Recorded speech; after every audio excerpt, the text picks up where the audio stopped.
And Chris on 2, we're going to try and call you, see if we can get that VME TV set up.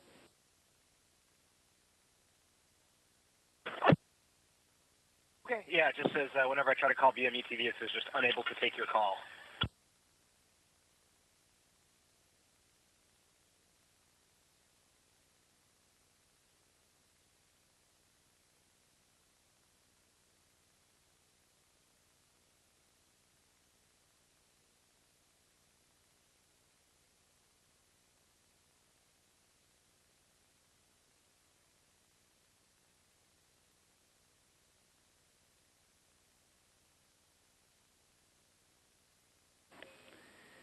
And Chris on 2, we're having some configuration issues. Looks like we're not going to be able to get VME TV working. So are you ready to get started? No worries, I'm ready to get started. Station, this is Houston. Are you ready for the event? I'm ready for the event. Looking forward to talking with everybody. Houston ACR, this is Mission Control Houston. Please call station for a voice check. Station, this is Houston ACR. How do you hear me? I hear you loud and clear. How me? I got you loud and clear. Please stand by for opening remarks. Hi, my name is Adrian. Hello, I am Scott Voico, the proud principal of Lake County's largest K-8 school, Aurelia M. Cole Academy, home of the Trailblazers. And I am Claudia Botero, one of the science teachers here at ACA. And we are honored to welcome you to the NASA Downlink, where our Aurelia Cole Academy Trailblazers and our friends at South Lake High School get to ask questions to the astronauts aboard the International Space Station. We hope this experience inspires students from all backgrounds to see that careers in STEM are within reach. And now, here's our first question. Hi, my name is Adrian, and my question is, if it's always dark in space, how do you know it's wake-up time or bedtime? Thanks for the question, Adrian. So on the space station, we use the same time zone as Europe, so Greenwich Mean Time. And so what that means is we'll just set our alarms and turn on our lights, even though it might be light outside or might be dark outside. We actually have 16 sunsets and sunrises every day, but we don't have windows everywhere on the space station. So sometimes when we wake up, it's dark outside. Sometimes it's light outside. And so we just go by our clocks. Hi, my name is Tobias, and my question is, do astronauts have a special toolbox and what's inside? That's a great question. So a lot of what we do up here on the space station is fixing things and doing science experiments, and those require a lot of different tools. We actually do have a really big toolbox, but it's a pretty normal toolbox. It has a lot of the same wrenches and screwdrivers and things that we have on Earth. The special thing about it is that because we're in microgravity and everything floats, we have lots of little special slots to stick things in so that they don't float away on us. When we go outside the space station on a spacewalk or extravehicular activity, sometimes called an EVA, we have very special tools that we'll use that we can use in our spacesuits, and we need that because when you're in the gloves of the spacesuit, your fingers aren't really nimble because you have these big, thick gloves on, and so you need these kind of bigger tools to help you work with the bolts and things outside the space station. So we have lots of specialized tools for that. Hi, my name is Eliza, and my question for you is, what safety features are built into your suit to protect you from radiation or in case it gets damaged? That's a really great question, Eliza. So we have a couple of different things that are built into our suits to help keep us safe. So the spacesuits that we go outside in and take on spacewalks, they have to first and foremost, they got to keep all of the air pressure in so that we have air to breathe. And so they have a really thick layer of polyurethane that is used to it kind of inflates almost like a balloon. And on top of that, we have layers of something called multi-layer insulation. And so these are sort of layers of fabric and temperature insulating materials, because when you're in the sun outside, it's actually pretty hot, a couple hundred degrees Fahrenheit. And when you're in the dark, it's actually really, really cold. And so we need to be protected from the heat changes when we go from sun to shade. And so those are the types of insulation and different sort of layers that are built up into our spacesuit. So even though those spacesuits look kind of big and puffy, they actually have really thick fabric to protect us and to keep us safe. Hi, my name's Emmett, and my question is, how do you eat food in space? Is it all frozen?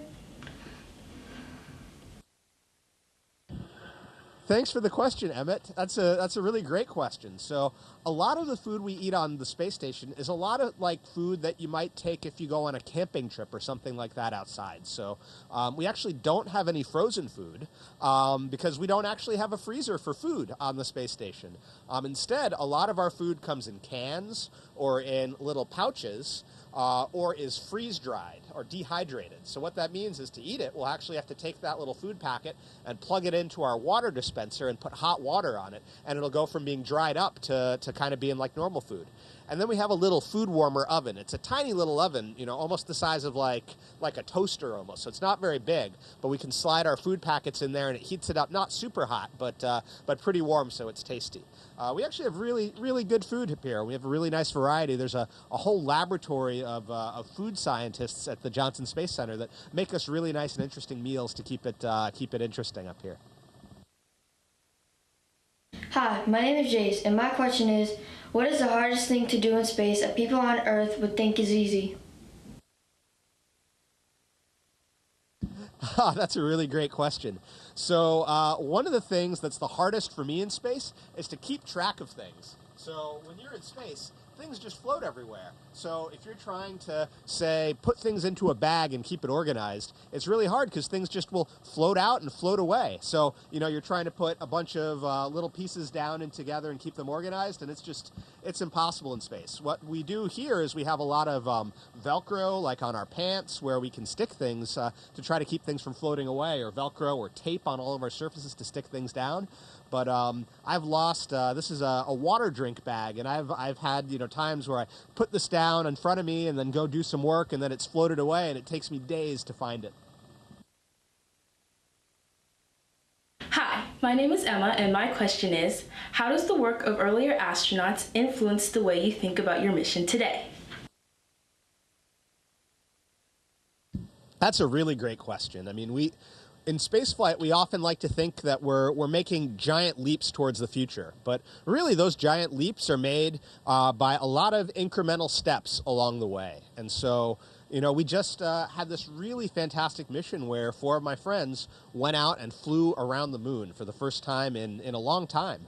And, you know, that mission seems like a giant leap, but all of our missions up until that point have been steps helping us to get there. And so, you know, what I think about is, you know, I think about the astronauts that really pioneered spaceflight, and we're really standing on their shoulders and making the next set of steps to get us even further and further out into the solar system. So I feel really honored and privileged to be a small part in helping push us further and further out into our exploration of the universe. Hello, my name is Alex. My question is, how does astronauts from different countries communicate with each other on the space station? That's a really great question, because this is the International Space Station, and we have a whole bunch of different countries that have all come together to help make this space station work. And you know, all of these countries, people will speak different languages. English is one of the main languages we use on Space Station. But, you know, for instance, right up here right now, we have an astronaut from France, and we also have some astronauts from Russia up here. So I actually had to learn how to speak Russian for part of my preparation for the mission. And other astronauts will have to learn different languages so that we can all communicate together. But, you know, it's one of those things that would surprise you, but foreign language training is an important part of being an astronaut, because we have to be able to talk with each other, both up here, but also with the ground control centers around the world. Hi, my name's Sophia, and this is my question. What factors might change the trajectory of the space station? That's a really great question. So the space station is orbiting 250 miles above the Earth, going about 17,500 miles an hour. And We change that orbit occasionally because even that high up, there's still a very little bit of atmosphere that will slow us down eventually. And if we slow down, then we would fall out of orbit and come back to Earth, and we don't want that. So every few months, we will actually do a little bit of an engine burn to boost the space station a little bit higher to counteract the fact that we slow down just teensy tiny bit every orbit. The other thing that causes us to change our position or how we orbit is if there might be some space junk in the way. We have a whole ground team that's looking out there using radar and other means to track objects that are in Earth's orbit. And if any of these are going to get close to the space station, they let us know, and we calculate an engine burn to move the space station a tiny bit so that we stay safe and don't have any risk of hitting anything. Hi, my name is Jameer, and my question is there a particular experiment or daily habit that helped you create a sense of normalcy while you float so far away? That's a great question. It's really important to feel like things are normal, even though this is a pretty unusual place to be. There's a couple things for me that help create a sense of normalcy or help create a sense of routine. I think every morning having a little bit of breakfast and having a cup of coffee and catching up on the news of the day type of the thing is helpful for me to feel like I'm back at home. One thing that's part of my routine that I actually really enjoy doing that for me doesn't create a sense of normalcy is every evening I try to take a little bit of time. We have a module on the space station called the cupola that has windows basically on a whole half of it and lets us look out and see the entire Earth below us. And every evening I try to go and spend at least 5 or 10 minutes just sitting in the cupola, not doing anything but looking out at the Earth. And for me, that helps me maintain a sense of wonder and joy about being up here because we're busy, we're doing a lot of work, and every day it can feel like we're just working. But taking the time to stare out the window, look at the beauty of our home planet, and think about that, it really helps me appreciate what a special opportunity this is and how and it really makes me want to share that with everybody. Hi, my name is Melody, and my question is, how do you navigate the International Space Station to avoid obstacles? Yeah, so that's a great question. So, as I was saying before, there are all these little bits of space junk or other satellites that might sometimes get close to us. And when that happens, it's called a conjunction. It's when our two orbits kind of cross. And so by using the engines on some of the spaceships that are attached to the space station, we can actually change where we're going. And if we can figure out when there's an obstacle ahead, and especially if we have a lot of time before, we can make just a very small change in our speed, like less than just a tiny meter or two a second of speed change, which is not very much, but that can actually make us miss the obstacle by many miles. Hello, my name is Molly, and my question is, who determines the experiments you perform on station, and is it based on a current problem on Earth or curiosity? That's a great question, Molly. So one of the coolest things that we get to do up here on the space station is science experiments. And what we're actually doing, so the International Space Station is actually a national lab.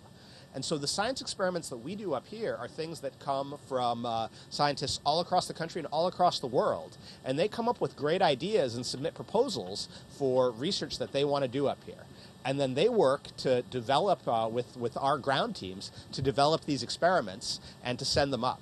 And so the experiments that we're doing are usually designed by scientists on the ground, and we're helping them. We're kind of helping them to carry out their experiments. But because we're in space, we get to do that. And so I'm a scientist by background. I'm a physicist. But I have done up here all sorts of different biology experiments, some chemistry experiments on the human body, and things like growing plants. All things that are different because there are scientists on the ground that came up with really good ideas that we can help figure out and help them answer questions about. My name is Kimberly, and my question is, do astronauts use cold welding, and if so, when and how often? Oh, that's a really great question. So cold welding is definitely something that can happen in outer space and in the vacuum of space. And that can happen when you have metals that are in space without any oxygen, and they can actually like stick to each other really hard. That's something that sometimes in like satellites we really want to avoid happening by accident when we don't want it to happen. On the space station, we don't actually do welding all that much of any sort. There have been a couple experiments where people have looked at welding. I think maybe like 2 or 3 times that people have experimented with welding up in space. But one thing we do have that we have been doing some experiments with recently, which is kind of like that, is actually 3D printing.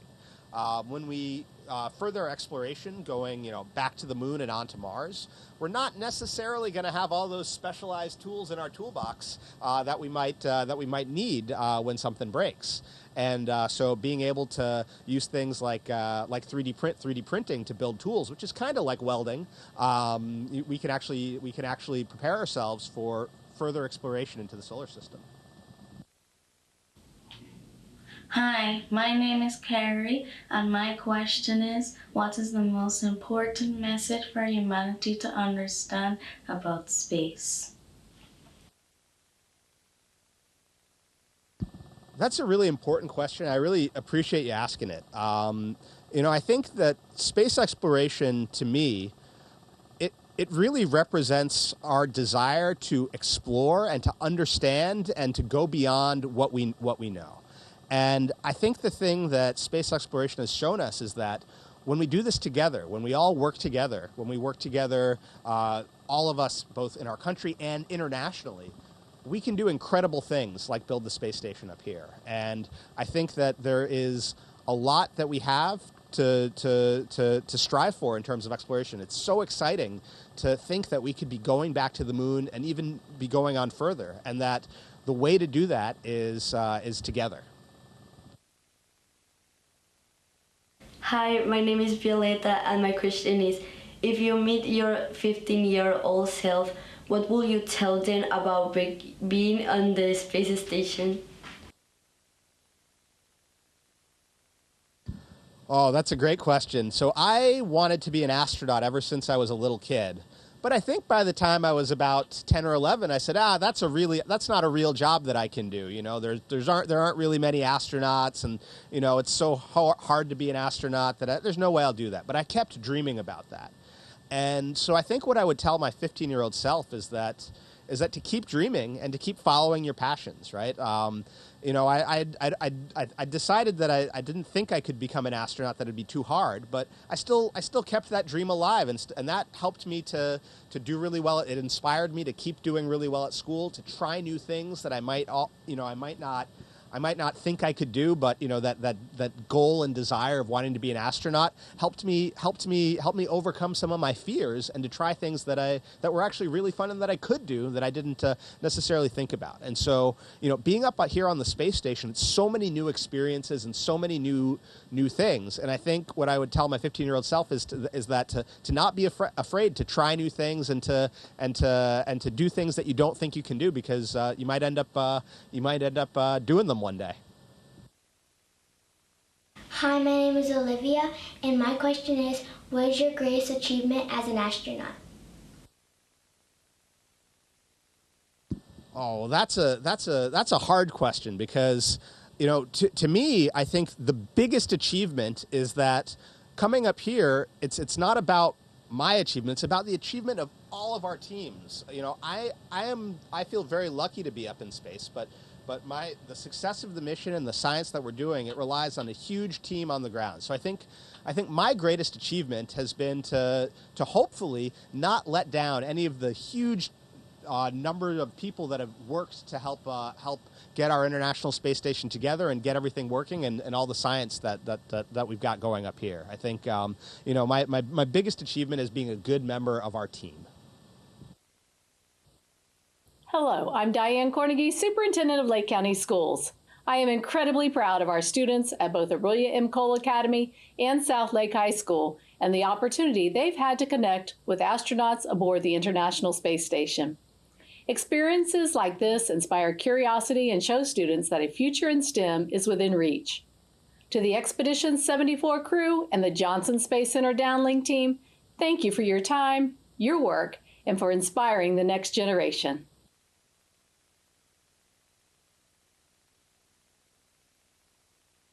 It's been an absolute pleasure speaking with you, and I really appreciated all the questions. Thank you guys so much. Station, this is Houston ACR. That concludes the event.